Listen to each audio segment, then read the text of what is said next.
ഖത്തറിലായാലും വിപുലമായ ആഘോഷ പരിപാടികൾ തന്നെയാണ് ഒരുക്കിയിട്ടുള്ളത്. വെടിക്കെട്ടും സംഗീത നിശയും ഒക്കെയായി പുതുവർഷത്തെ ഖത്തറും വരവേൽക്കാൻ ഒരുങ്ങിക്കഴിഞ്ഞിരിക്കുന്നു. ലുസൈൽ ബോളിവുഡിലാണ് പ്രധാന ആഘോഷങ്ങൾ നടക്കുന്നത്. ഇത്തവണ കുടുംബങ്ങൾക്ക് മാത്രമായി ഇവിടത്തെ ആഘോഷം പരിമിതപ്പെടുത്തിയിട്ടുണ്ട് എന്നതാണ് മറ്റൊരു പ്രത്യേകത. ദോഹയിലെ പ്രധാന ടൂറിസ്റ്റ് കേന്ദ്രങ്ങളായ ഓൾഡ് ദോഹ പോർട്ടിലും കോർണിഷിലും ആഘോഷങ്ങൾ അരങ്ങേറുന്നുണ്ട്. അബ്ബാസ് മുഹമ്മദാണ് ഓൾഡ് ദോഹ പോർട്ടിൽ നിന്ന് വിവരങ്ങൾ നൽകാനായി ചേരുന്നത്. Abbas, happy new year.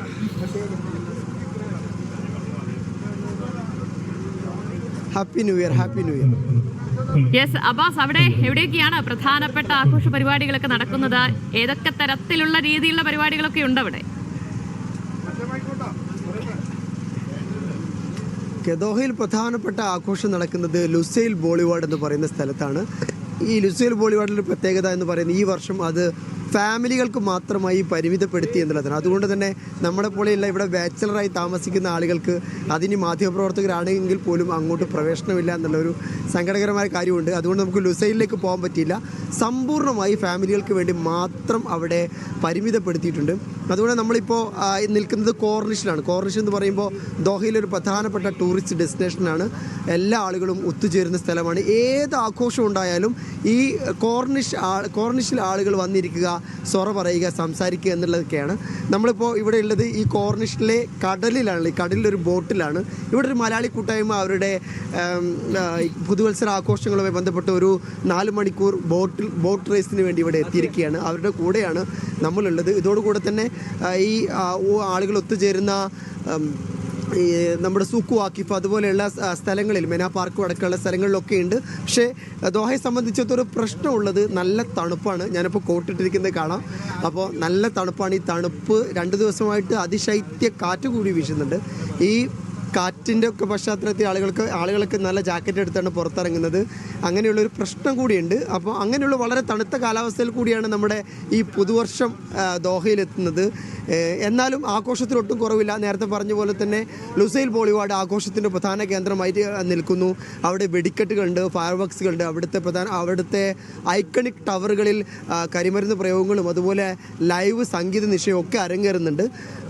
എന്നാൽ നമുക്ക് അങ്ങോട്ട് പ്രവേശനമില്ലാത്തത് കൊണ്ട് തന്നെ നമ്മളിന്ന് കടലിൽ ആഘോഷിക്കുക എന്നുള്ള ഒരു എന്താ പറയുക, അങ്ങനെ ഒരു വിചാരത്തോടു കൂടിയാണ് ഇവിടെ എത്തിയിട്ടുള്ളത്. നിലവിൽ നമ്മളിപ്പോൾ കോർണിഷിലെ കടലിലാണ് ഉള്ളത്. ഒരു ബോട്ടിലാണ്. ഇവിടെ ഇവരുടെ ആഘോഷ പരിപാടികൾ നടക്കാൻ പോവുകയാണ്. 4 മണിക്കൂർ നീണ്ട ആഘോഷത്തിലാണ് ഈ ആളുകൾ ഒരുങ്ങുന്നത്. ഏതായാലും നമുക്ക് അവരോട് കൂടി വിശേഷങ്ങൾ ചോദിക്കേണ്ടെന്ന് തോന്നുന്നു. അല്ലേ? എങ്ങനെയുണ്ട് പുതുവത്സരത്തെ ആഘോഷിക്കാൻ ഒരുക്കിക്കൊണ്ടിരിക്കുകയാണ്. ഇത് ദോഹ കൂട്ടായ്മ എന്ന് പറഞ്ഞ ഒരു സംഘടനയാണ്. 2022 ഞങ്ങൾ ദോഹയിലെ എല്ലാ നാട്ടുകാരും, അതൊരു ജില്ലക്കാരൊന്നുമില്ല, ദോഹയിലെ സ്നേഹിക്കുന്ന കലാകാരന്മാരെല്ലാവരും കൂടി ഒത്തുകൂടുന്ന സംഘടനയാണ്. അപ്പോൾ ഞങ്ങൾ ഇങ്ങനെ ആഘോഷിക്കാനുള്ള പരിപാടി തുടങ്ങി. എന്തൊക്കെയാണ് ഇപ്പോൾ ഇന്നത്തെ ആഘോഷങ്ങൾ? 4 മണിക്കൂർ ഞങ്ങൾ ബോട്ടിൽ ഇങ്ങനെ കറങ്ങി പാട്ടും ഡാൻസും അടിച്ചു പൊളിക്ക്. ഞങ്ങൾ കൂട്ടായ്മയുടെ ഫുഡ് ഉണ്ട്. എവിടെ? നാട്ടിലെവിടെയാ? ഞാൻ തൃശ്ശൂരാണ്. തൃശ്ശൂർ. പേര് ഷിഹാബ്. എന്താണ് ഇന്നത്തെ ഒരു ആഘോഷം? ഇന്നത്തെ പ്രധാനപ്പെട്ടത് നമ്മൾ പുതുവത്സരം തന്നെയാണ് ഞങ്ങൾ ഇതാക്കുന്നത്.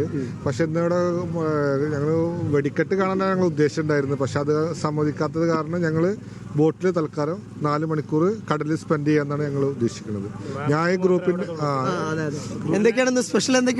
സ്പെഷ്യൽ എൻജോയ് ചെയ്യാനാണ്. പുതുവത്സര ബിരിയാണി ഉണ്ട്, കലാപരിപാടികളൊക്കെ ഉണ്ട്, ഡാൻസ്, പാട്ട് എൻജോയ് ചെയ്യുന്നത്. മലപ്പുറം പെരിന്തൽമണ്ണ. സലീം തകർക്കും അടിച്ചു പൊളിച്ച്. ഞാൻ മലപ്പുറം പെരിന്തൽമണ്ണ.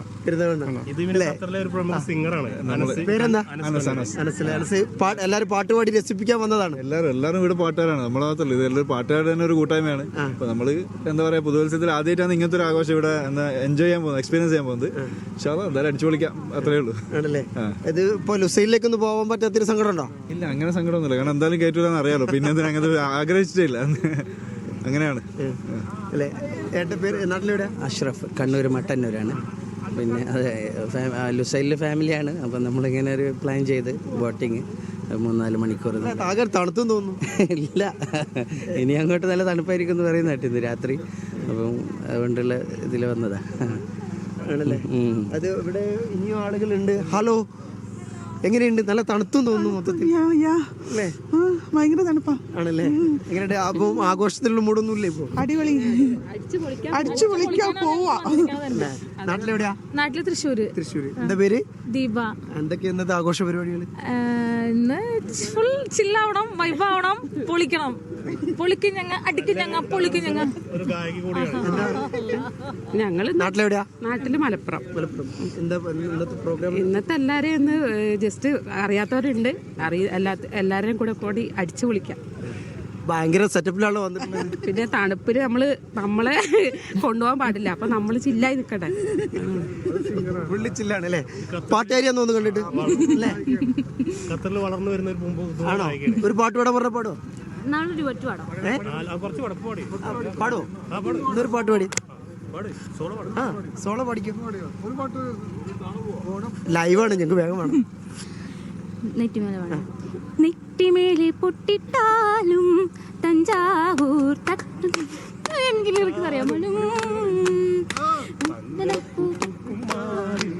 നീലാവിൻ ചന്ദനപ്പൂ ചാന്തിട്ടാലും ഈ ശംഖു തോൽക്കും മണിക്കഴുത്തിൽ ചാത്താൻ ചന്ദ്രകാന്ത മണിത്താലി ഈ പത്മരാഗപ്പടവിലെ പനി നീ പൂവേ. നെറ്റിമേലെ പൊട്ടിട്ടാലും തഞ്ചാവൂർ പട്ട് ചുറ്റിപ്പൂ വെച്ചാലും മംഗളപ്പൂ പൂക്കും മാറിൽ നീലാവിൻ ചന്ദനപ്പൂ ചാന്തിട്ടാലും പടവാള്. അപ്പോ ഇത് ഈ പാട്ടിന്റെയും ആഘോഷത്തിന്റെയും ഒക്കെ ഒരു രാവാണെന്ന് അല്ലേ? ഇനി ഏതൊരു പാട്ട് പാടാം? ഒന്നും കൂടി പോയി തോന്നുന്നു. പടവാള് മിഴിയുള്ളോള് പഞ്ചാര മൊഴിയുള്ളോള് പദപൊങ്ങും തിരിയുള്ള ഉങ്കനിത്തേവി പെണ്ണെ സൈനബാ ബീവി. മനസകമിൽ മുഹബത്ത് പെരുത്ത് മനങ്ങൾ ഉരുത്ത് മഹർമാല എടുത്ത് മധുമതിയാ മലങ്ങളാൻ മണവാട്ടി നിന്നേ. അപ്പം ഇതാണ് ഒരു ആഘോഷം എന്ന് പറയുന്നത്. ഇങ്ങനെ കൊച്ചു കൊച്ചു കൂട്ടങ്ങളായിട്ട് ദോഹ ആഘോഷിക്കുകയാണ്. ഞാൻ നേരത്തെ പറഞ്ഞ പോലത്തെ ലുസൈൽ ബോളിവാഡിലേക്ക് ഫാമിലികളില്ലാത്ത ആളുകൾക്ക് പ്രവേശനം ഇല്ലാത്തത് കൊണ്ട് തന്നെ അവർ അതിൻ്റെ സങ്കടം ഇങ്ങനെ കടലിൽ ബോട്ടിലായിട്ടും അതുപോലെ ഭക്ഷണം കഴിച്ചിട്ടും ഒക്കെ അല്ലേ ആകെ തകർത്തടിക്കുകയാണ് അല്ലേ? ഭക്ഷണം കഴിച്ച് പോയാൽ മതി കേട്ടോ. ഭക്ഷണം കഴിച്ചിട്ട് പോയാൽ ഞങ്ങൾ കൂടെ കൂടാം. അപ്പോൾ നമ്മൾ ഭക്ഷണം കഴിക്കാനൊക്കെ ക്ഷണിക്കുന്നുണ്ട് കേട്ടോ. ഏതായാലും ദോഹ ഇങ്ങനെയാണ്. ദോഹയിലെ പുതുവത്സര ആഘോഷം ഇങ്ങനെയാണ്. നമ്മൾ ഈ കാണുന്നത് പോലെയല്ല. ഇത് ഒരു ചെറിയ കൂട്ടം മാത്രമാണ്. ഇങ്ങനെ നമുക്ക് നേരത്തെ കാണാവുന്ന പോലെ തന്നെ ഇനി ഒരുപാട് ബോട്ടുകൾ കാണാം. അതിൽ ഇങ്ങനെയുള്ള ചെറിയ ചെറിയ വേറെ വേറെ കൂട്ടങ്ങളുണ്ട്. അവർക്കൊക്കെ പാട്ടും ഡാൻസും ഭക്ഷണവും ഒക്കെ ആയിട്ട് ഈ ഒരു രാത്രിയെ അവിസ്മരണീയമാക്കാനുള്ള അവിടെ സമയത്തിനായി. ഇനി എത്ര നേരം കൂടി ഉണ്ട് 12 ആകാൻ ദോഹയില്? ഇവിടെ സമയം നമ്മൾ ബുള്ളറ്റിൻ സ്റ്റാർട്ട് ചെയ്യുക ഇവിടുത്തെ 8:30 മണിക്കാണ്. ഇപ്പോൾ ഏകദേശം ഒരു 9 മണിയാവാനായിട്ടുണ്ടാവും. അതേ ആയിട്ടുള്ളൂ. നാട്ടിൽ 11:30 ആയി. പക്ഷെ നമ്മൾ 2.5 മണിക്കൂർ പിന്നിലാണല്ലോ അല്ലേ? 9 മണി ആയിട്ടുള്ളൂ. അപ്പോൾ അതുകൊണ്ട് തന്നെ ഈ പുതുവത്സരത്തിന്റെ ഒരു അതിന്റെ ടെമ്പോയിലേക്ക് എത്താൻ ഇനിയും കുറച്ചുകൂടി സമയമുണ്ട്. പക്ഷേ ശരിക്കും തണുപ്പാ, സഹിക്കാൻ പറ്റില്ല. കഴിഞ്ഞ പ്രാവശ്യത്തെ തണുപ്പായിട്ടില്ല, ആവുന്നുള്ളൂ, സ്റ്റാർട്ട് ആവുന്നുള്ളൂ. തണുപ്പിനെ കുറിച്ചുള്ള ആശങ്ക കൂടി അവർ പങ്കുവെക്കുന്നു കേട്ടോ. സാറില്ല അബ്ബാസ്, 2 ഡാൻസ് ഒക്കെ കളിക്കുമ്പോഴേക്ക് ആ തണുപ്പൊക്കെ അങ്ങ് മാറും. എന്തായാലും ഇനി സമയമുണ്ടല്ലേ? ഭക്ഷണമൊക്കെ കഴിച്ച് ഈ ആഘോഷങ്ങളിലേക്കൊക്കെ എത്താൻ ഇനി സമയമുണ്ടപ്പോ ഇവിടെ. അതെ തീർച്ചയായിട്ടും സമയമുണ്ട്. കാരണം ഒരു 3-4 മണിക്കൂർ ബാക്കി എടുക്കാണ് ഏകദേശം അടുത്തൊരു വർഷത്തെ നമ്മൾ വരവേൽക്കാൻ വേണ്ടിയിട്ട്. എങ്കിൽ പോലും ഇവർ ഗംഭീരമായ സെറ്റപ്പിൽ തന്നെയാണ് ഉള്ളത്. ഇത് നേരത്തെ പറഞ്ഞ പോലെ തന്നെ ഇതൊരു ചെറുകൂട്ടമാണ്. ഇങ്ങനെ അനേകം ചെറിയ ചെറിയ കൂട്ടങ്ങൾ ദോഹയിലെ പലയിടത്തുമായിട്ട് സമ്മേളിച്ചിട്ടുണ്ട്. ചിലർ മരുഭൂമിയിലുണ്ട്. സീലൈനിലൊക്കെ ഒന്ന് വലിയ ആഘോഷങ്ങൾ നടക്കുന്നുണ്ട്. പക്ഷേ നമ്മളിപ്പോൾ നിൽക്കുന്നത് ഈ കടൽ പ്രദേശത്ത് ഇത്രയും തണുപ്പുണ്ട്. സീലയിലെത്തിയാൽ ഇതേ തണുപ്പ് തന്നെ അവിടെയും കാണും. ഈ തണുപ്പ് ചെറിയൊരു വില്ലനാണ് എന്ന് ഈ ഘട്ടത്തിൽ പറയേണ്ടി വരും. കാരണം ആളുകൾ പുറത്തിറങ്ങാൻ സ്വാഭാവികമായിട്ടും മടിക്കുന്നൊരു സാഹചര്യമുണ്ട്.